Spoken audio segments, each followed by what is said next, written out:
Ako. Sobrang lakas na po yan ni Pantol. Hindi ko milir bayawak. Parang deputize na talaga siya ni Juan. Ano ba yung tawag yun? Deputize? Hypnotize? Hypnotize? Oo, hypnotize. Apno ko deputize. Deputize to lang, ano ba yun? Anong gibalhin na ano ba yun? Tao? Isa to, hypnotize. Hypnotize. Kumbaga na saniba na siya na talaga ng mga masama na masamang elemento. Kawawa naman si bayawak tol. Kagaya din yan yung nangyari kay Kuya Bads. Sa'yo, muntik ka na. Muntik ka na nga So, kung hindi ka agad na ibaba ko at naagapan, yun ang nangyari din sa'yo. Buti na lang sa awa ng Diyos sa ating Panginoon, hindi yun ka natuluyan ang nangyari. Tara kong, padayon ta. Kailangan natin nagpatuloy.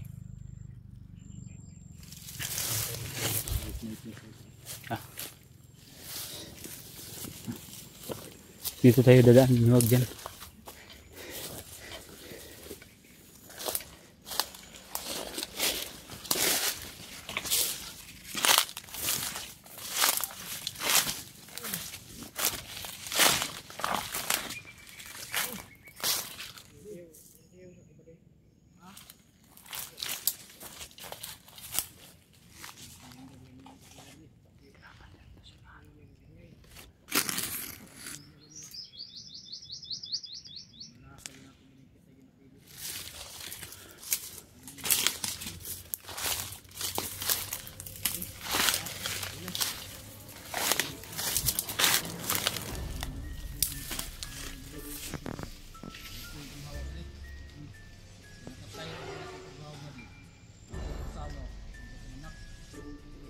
Hawa magaling ka, yung atong pamilya, patay.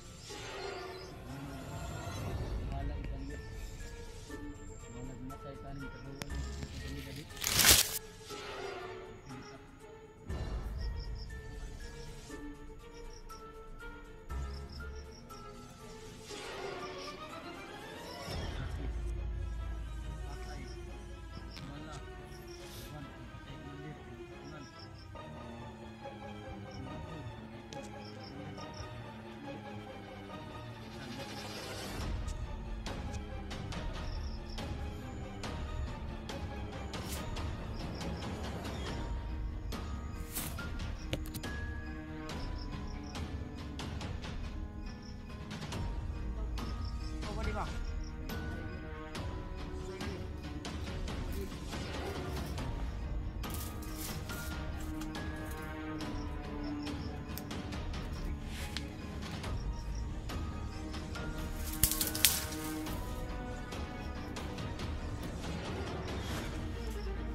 Lagi.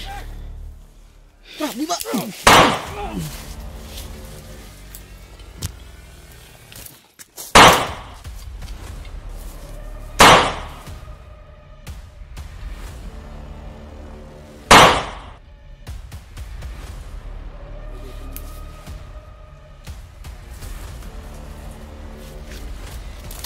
Hit ka ba?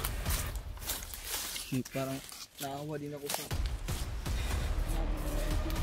May awa na pero ito ang nakahama. nakitan ko na sana ba para kausapin. Hindi tayo pwede matatagal ito. Kung tayo ang mapahama, ano na tayo? Akala ko talaga.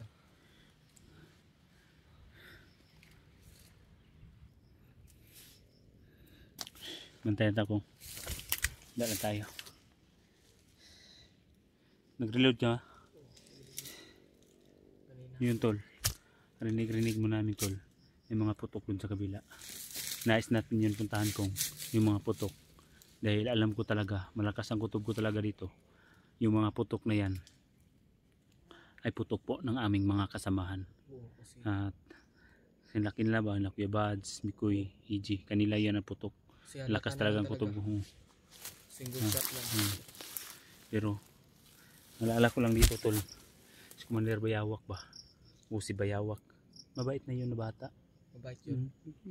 Tumulong yun. Muntik na namin yung kuan. Yung nakasama-kasama kami, la Kuya Bads, marami kami. Muntik pa namin yung barilin. Pero si Lucky Boy, naalala ko si Lucky Boy ay talaga yung kuan ba, kumbaga siya ang nagprotekta na wag bro, wag ganyan, nagbabait na to si nakapagkabait na to si Bayawak, tutulong na to. Naalala ko lang sa kanya, naawa lang talaga ako tol.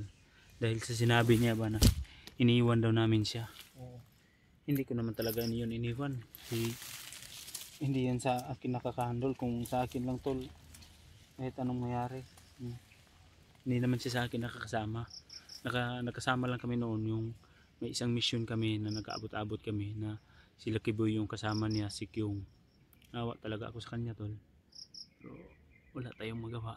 Ang gagawin na lang natin dito tol, gagawin lang natin ang best natin, ang lahat na makakaya natin na matulungan natin siya uli. At kailangan magkikita-kita tayo ng ating mga kasamahan dito. Parang sabay-sabay tayo ba? Oo nga.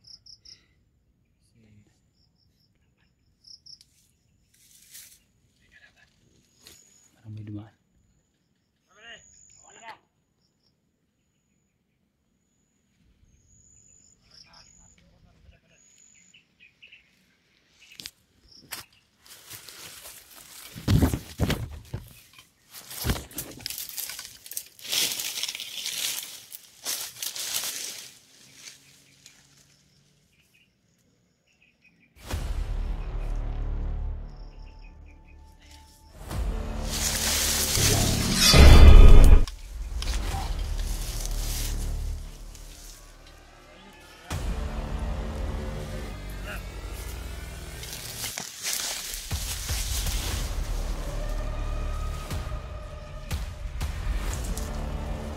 Lebron!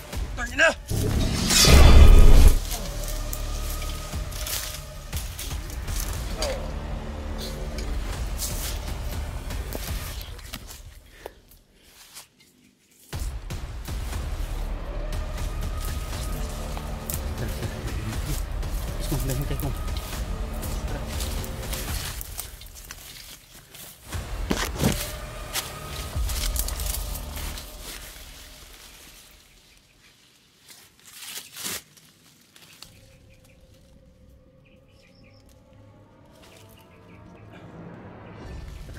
Ito parating ko.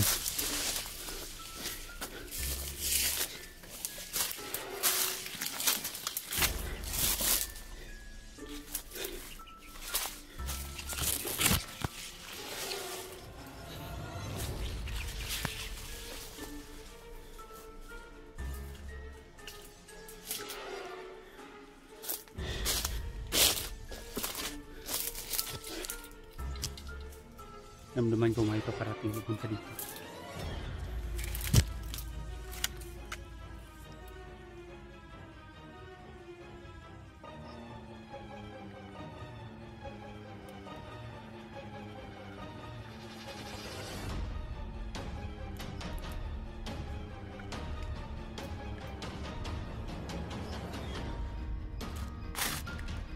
Ito, pagalan na niyan palakas sa kanyang katawan.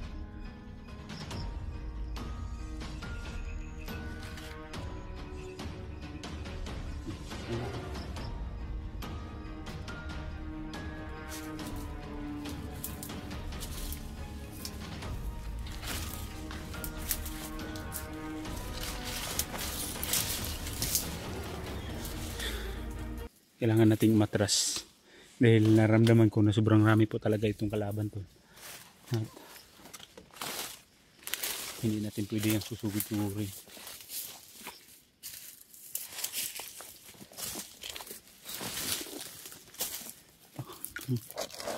Nakakabumba ko.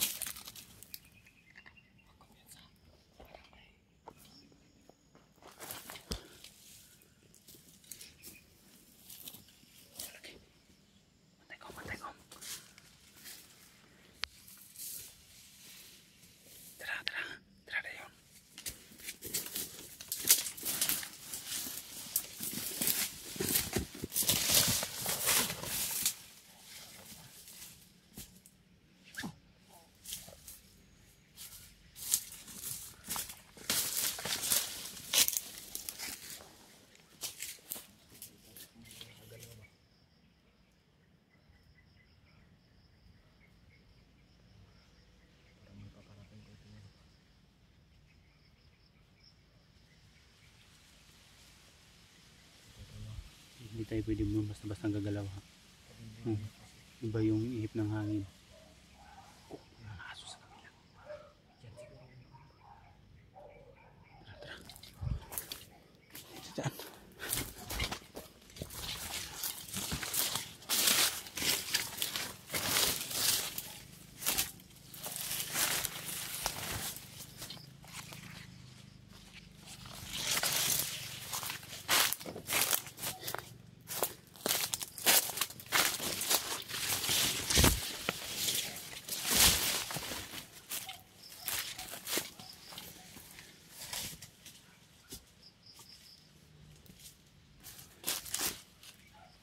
Sobrang lawak talaga nito. Atras taga may mga tahulang aso dyan. Siguro maraming mga kalaban dyan o kampo. Kaya kailangan natin mag-a-adjust. Dahil kung hindi tayo mag-a-adjust dito, mapahamak tayo. I-adjust natin yung Padidilim na ba? Yeah. Huwag ka mag-alala. Pagdilim na, hindi tayo pwedeng Kailangan pag madilim na makahanap tayo ng stay position ba kung magiging kampo natin. at signal.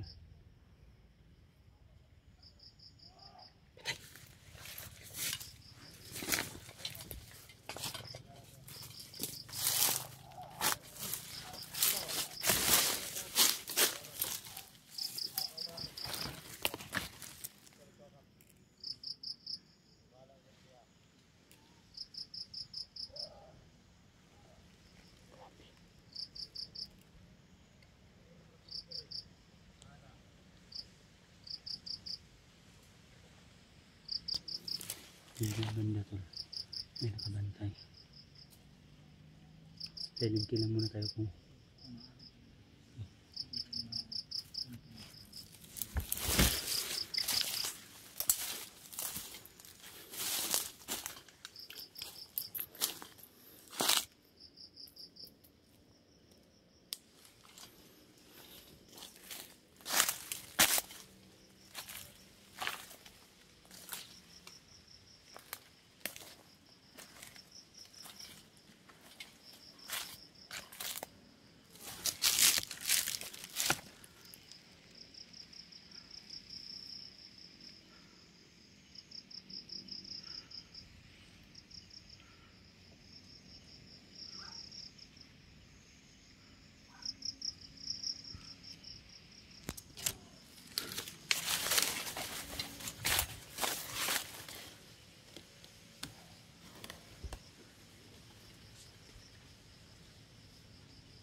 galing dami kong marati ba.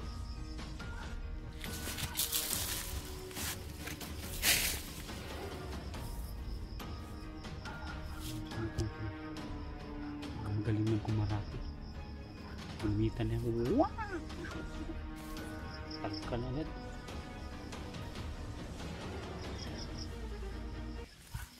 Teko, mas kapila ko.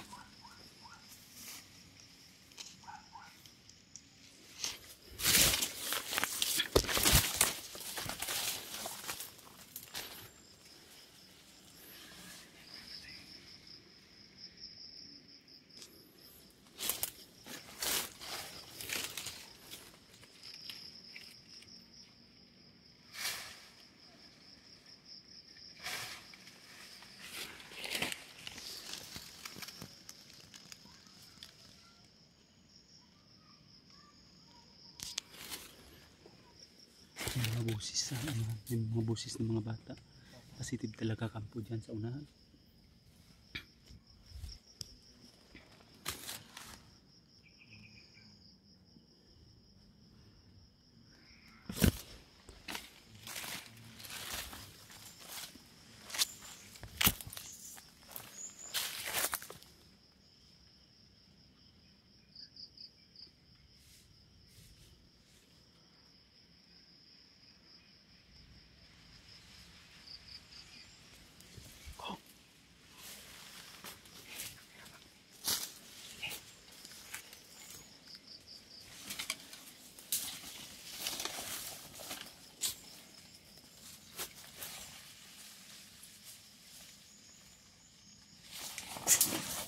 Ay, kaya.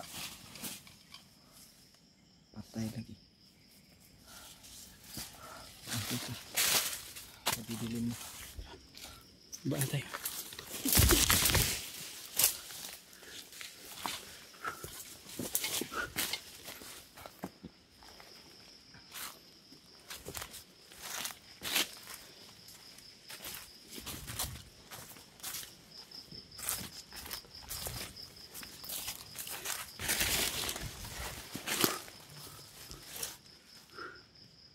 So ganito kung hanap muna tayo ng pwede natin parilaksan para makapagluto tayo kasi padilim na ba, delikado na kung lakad ng lakad pa tayo paggabi na. So yun tol, hanap muna kami ng pwesto tol o mag-isip na lugar na paglulutuan namin. Walang yung umadjust tayo dito kung dahil dyan banda sa kabila may mga tahol ng aso at may mga busis na narinig natin. Kung pasugod na sugod tayo dyan, baka maalagay tayo sa alanganin. So kailangan natin malapitan o marumbahan yung mga putok ba dun sa kabila. So tara.